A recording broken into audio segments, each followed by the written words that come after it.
Good afternoon. I can see unicorns. It's like playing Where's Waldo?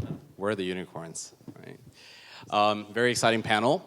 My name is Manzur. I am the marketing director for Aspirasi. We're a startup fintech in Malaysia and Indonesia. We specialize in microfinancing and microinsurance for small and medium enterprises. We're part of the Axiata digital group of companies in Malaysia.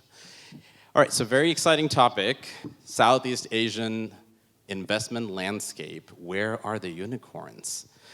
Before I pass the mic to my fellow panelists and they will introduce themselves, has anybody been watching the news about unicorns and what's been happening in the last 24 hours? We had a question earlier today about how many of you use ride-hailing apps. So I want to ask how many of you have Uber on your phone? Not Grab, but Uber. I see a couple of hands. And from those of you who have Uber, how many of you use that in London? I see a few hands there. So I only use Uber in London, and as of last night, it's banned in London. So they didn't get their license, which will be interesting to watch what happens now, right? So on that note, on having a unicorn being in trouble, I'm going to pass the mic to Yasmin, and then she will do that later on to her fellow panelists to introduce yourself and tell us a little bit about your thoughts on unicorns. Thank you, Manzur, and selamat siang semua. My name is Yasmin, and I'm what you would call a tech industry veteran. Been in the industry for 30 years. It's a long time. And I've had leadership positions and CEO positions with many multinational American MNC companies such as Dell, HP, as well as Microsoft. And I was also formerly the CEO of Malaysian Digital Economy Corporation. Some of my ex-colleagues are also in the audience today. But I'm here today in the capacity as an advisor for skymind Southeast Asia. So let me tee up by talking about unicorns and something that I've always cautioned tech startups to say that being a unicorn, although an important milestone, is not the end. It is a means to the end. And the core foundation is still about value creation. It's about solving big problems by creating value. So the last batch of unicorns, and this is especially true in Southeast Asia, has come off the base of e-commerce and services platforms.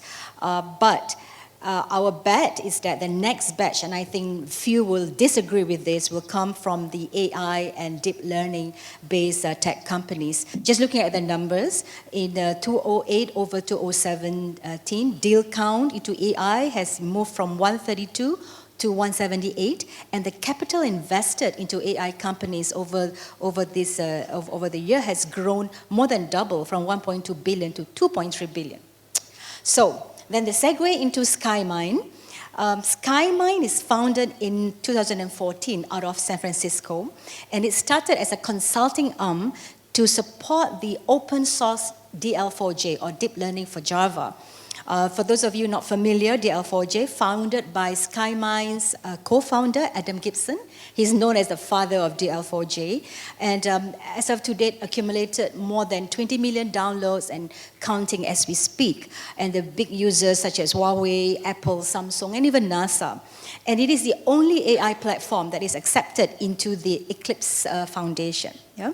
So in 2017, it expanded globally into China very heavily. So skymind now is working with the Chinese Science Academy to develop AI standards for China. As we all know, China is really leading in the way of AI. And now I've been on board for the last 4 months as an advisor, and it's a really exciting journey ahead, and with big expansion throughout the world, and especially in Southeast Asia, because some of the shareholders, the big shareholders, are actually from Malaysia, I'm happy to say and proud to say. So our vision is that we want to build a holistic ecosystem that would enable the adoption of AI in a scalable, sustainable, and also platform agnostic. That is, we're not only looking at the creation of AI algorithms and solutions and modules, but looking into how these solutions and modules can be adopted in a scalable manner by enterprises big and small. So, okay, how are we going to do this? Over 3 three big pillars, right? The first one is what we call technology capital. So we continue to invest because SkyMind is the project lead for DL4J in the Eclipse Foundation. So we continue to make that into the community-based development open source. And Adam Gibson, our co-founder, is still very involved in this. At the same time, SkyMind will also be building our own suite of solutions to complement it. So that is the first one, which is what we call technology capital. Yeah? The second one is human capital. So building a holistic end-to-end kind of module to develop what we call deep learning engineers from scratch, even for those without any coding background. For instance, in Malaysia right now, we're looking at 200 people that we want to develop from scratch with our full suite of training program, and it will be then placed into our projects and our customer base. So that's talent capital. And the third one is what we call, it's what you would know as the venture capital or the finance capital. So this is through our SkyMind Global Ventures, and we've invested into very exciting companies throughout the world, including companies like Express AI in Japan, DeepGram in the US, and many more. And I now want to make an announcement, and I think it's an exciting announcement from SkyMind Global Ventures, and it is a global announcement ahead of even its formal global announcement that will be coming out of London, I think in about, 6 hours' time? And the announcement is that SkyMind Ventures is going to be investing is 800 million US dollars into AI companies, especially into domain, into the domain areas, and this will be private equity as well as VC, with some element also into early stage working with partners. So these are the three components, and how they will be coming together is what we call Launchpad, or I think what is like Accelerator plus plus, where we'll be coming into enterprises and looking into, where are your big problems, your big problem statements, and putting in all of our building blocks, looking at the talent development, looking at our technology capital, talent capital, and also our money, bringing in all of our investment startup into this, and even co-investing with the enterprises into building solutions that are specific for them, that will solve their big problems, and something that will be scalable throughout their infrastructure. May they be in the cloud, or may they also be on-premise infrastructure. And I believe SkyMind is probably the only one at the current position that has got the full suite of technology stack, and then now we're coupling it with all the other elements around the ecosystem. And I think we're really going to be building a future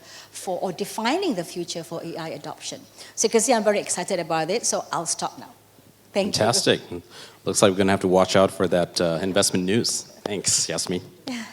Over to you, Nicko. Oh, yeah. My name is Nicko Widjaja.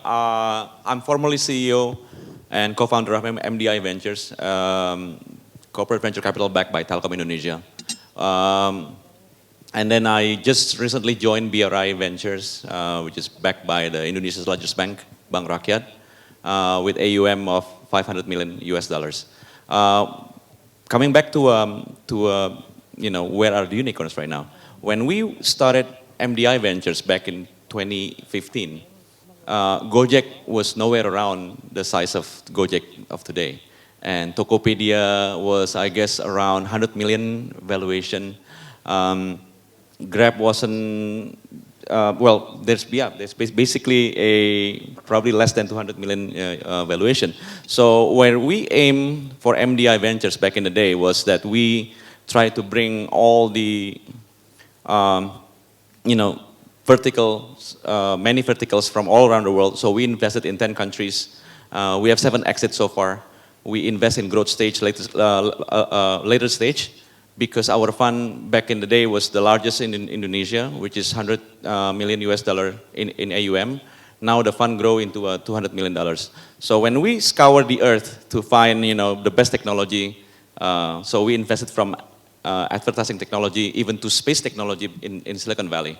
And then when we look at the home market, a few years later, Grab becoming Gojek becomes a 7 billion company, and Tokopedia becoming, somewhere around that. So, and then again, when we are busy studying all this AI, all this space technology from abroad, all this cybersecurity from the US or from the Western world, when we came back to Indonesia and we look at this copy thing, right? It's happening right now too. And we are seeing the emergence of fintech in Indonesia.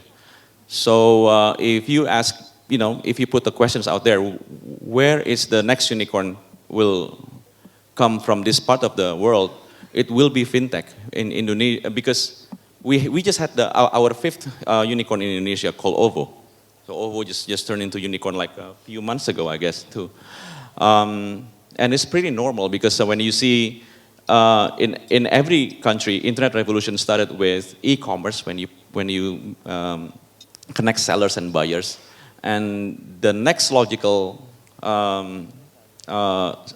sector will be something adjacent to e-commerce, which is payment. And then after payment, it has to be somewhere big data and to be applied to lending. So I guess we are in the rise of the next category of unicorn, which is fintech. And right after that, I guess like I said previously, the Kopi Kenangan, the Foray of this world, Fabelio, it's becoming clear that after fintech wave, it will be the O2O wave, which is bringing all the offline products into online and the online products into the offline market. So we are seeing that category too as emerging. So if you're an investor right now, if you haven't been investing in fintech right now, so basically you will be missing out the next opportunity to capitalize on the big exit. Because us as MDI Ventures back in the day, we missed those opportunities to invest in e-commerce.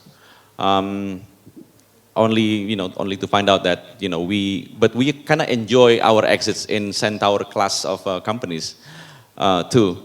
But yeah, I guess I'm gonna give it to Andreas to complete maybe part of the Indonesia ecosystem journey. Yeah. Okay, go ahead. Thanks. Hi, my name is Andreas Surya. I'm from Kejora Ventures. We are a venture capital, started in 2014 in Indonesia, and we do invest in several companies in Southeast Asia. 35 plus so far. AUM is around 200 million and slightly above. We grew from investing in seed stage into A, and then now we are running a B stage, B series fund, investing in tech, always in tech. If you asked this question 3 years ago, probably it's easier to answer.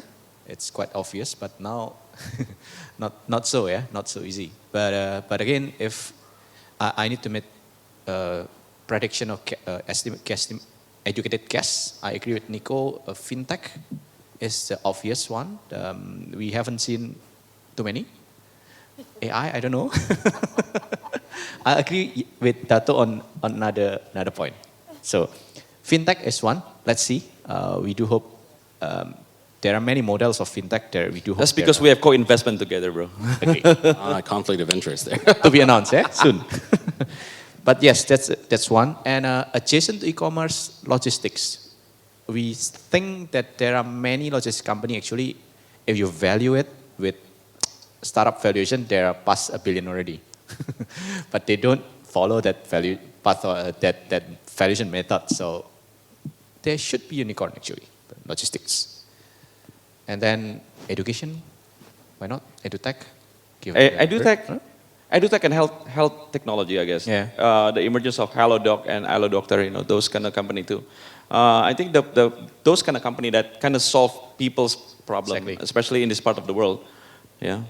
Yeah. So there has to be a regional play, but those unicorns, so-called unicorn, has to have a strong angle on Indonesia given the bigger market. And then I would suggest as investors, as a startup, we look for another animal altogether. Why seek unicorn? I mean, they're elusive, they're valued as crazy, but they probably don't have a solid business model in a way, yeah.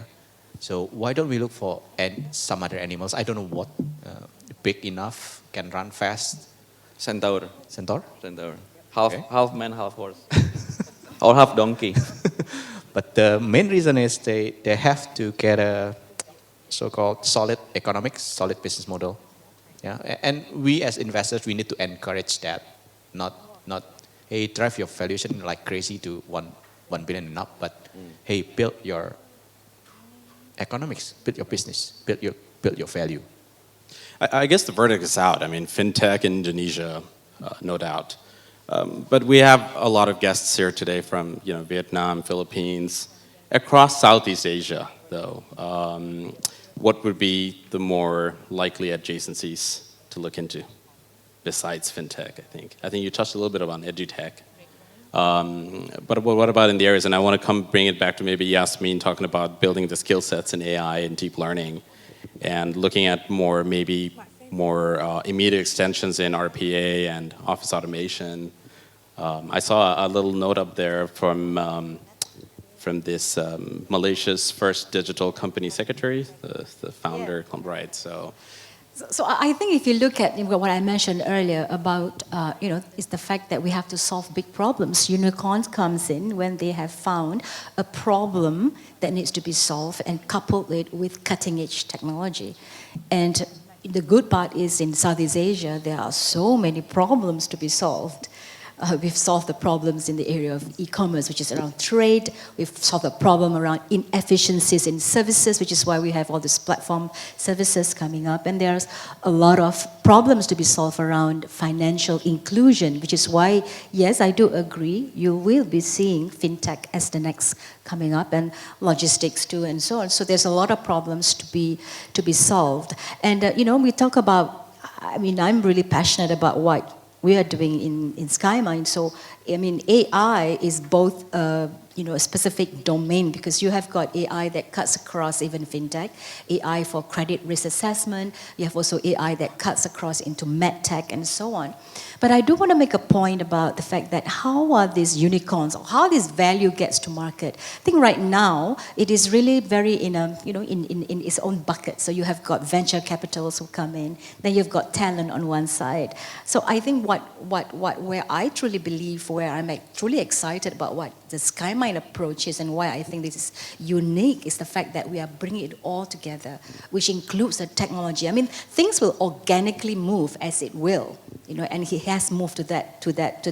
We have come here through this organic movement, but putting it all together through the lessons that we have learned, I think is where we're going to see an acceleration of unicorns from one side of it. But unicorns are here to serve a purpose, and the purpose is to do good for the world, good in the sense of solving problems. So I think it has to be that kind of closed loop, is what me, as a 30-year-old industry veteran who has seen this view from the private sector, seen this view from the public sector, from the government side, this is where I'm excited about this kind of approach. So we are hoping to be able to see more unicorns, and although our approach is on a global basis, very strong presence in China and in Europe and so on, but I do hope that we'll see more of this cutting-edge AI and deep learning unicorns coming out of Southeast Asia as well. Fantastic. So we got a few questions coming in on Slido. I'm going to ask everybody else to join in if you can. So there's a question from Sarudin. Lots of startups and e-commerce, but who's going to survive in the future? I'll just add a little bit to that, bring a fintech flavor in. Is there a saturation point? Are we looking at a point where there's going to be too many fintechs to support? There will be consolidation, just like e-commerce back in the day. I guess the trend is looking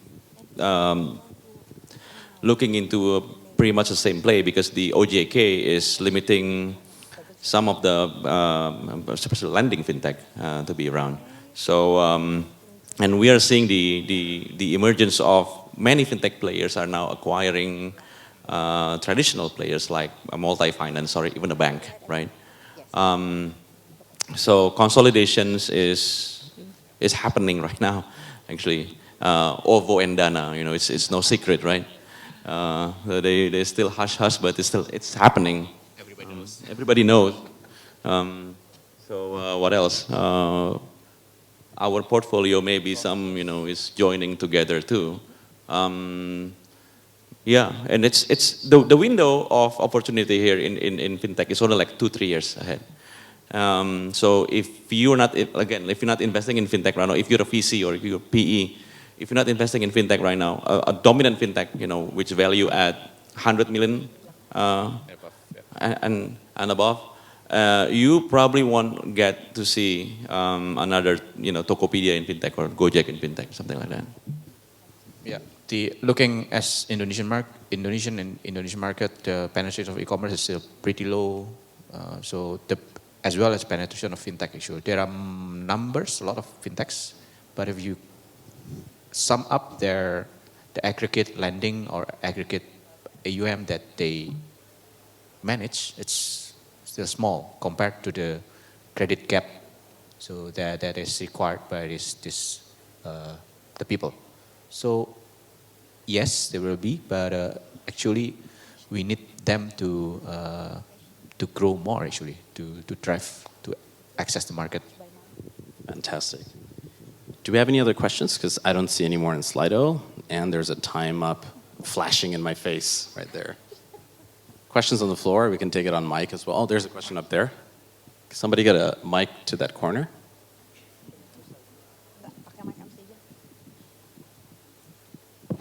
Fourth row on the left. Or you can shout it, it's like faster, bro. Thank you. My name is Hari Samputra. I'm from Fast Industries. We consider that in Indonesia, most of the companies doesn't familiarize with industrial standardization. I mean, even big companies or small companies, less than, maybe the percentage is very small, that have ISO, something like that. Well, my background is a lawyer, so I think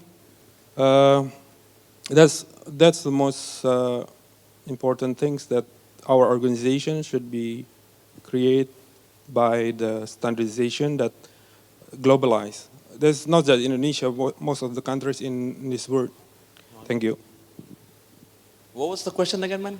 I mean, how do you think about that? I mean, if you think that the companies just money and something like that. Karena gini Pak, Bagus Indonesia ya. Kalau yang OJK hampir semuanya kan sudah harus ada ISO-nya kan, kalau nggak salah. Oke. OJK yang set up standar Pak. Oke. Jadi memang kalau misalnya mau main ke arah yang lebih besar memang harus ada standarnya. Gitu. Kelihatannya gitu kalau nggak salah, betul nggak sih? Maybe you can answer. Yeah.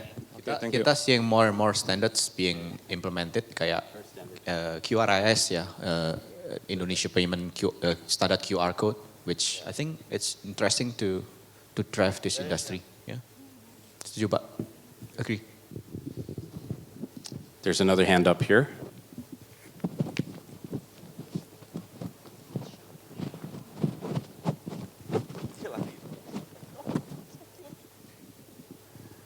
Go ahead. Hi, I'm Henry. I'm going to ask about the unicorns. So you're saying unicorns is about fast and whatsoever, right? It's a bright animal. But you're also saying I'm sorry, it is Andreas also saying that we need to find another unicorn, right?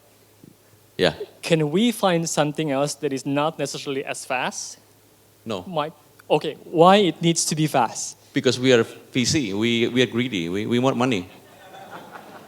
That's actually the question, yeah. Okay, but no, point aside. Oh, yeah, Beside of that, in terms of the value base, which means that the VC will only focus... VC make money from selling our shares. If Yeah. the shares is liquid, if there's momentum to be built in, that's how we make money. As We fast don't as make money possible. from dividends, or we don't make money from Okay, so can I add in? From selling Then- tickets. Yeah. This is something when I was in the private sector, and I was like a nag. I was nagging about the fact that VCs are important because they provide the money, but the end game is still about value creation. And why it has to be fast is because of validation. Validation is the key point there.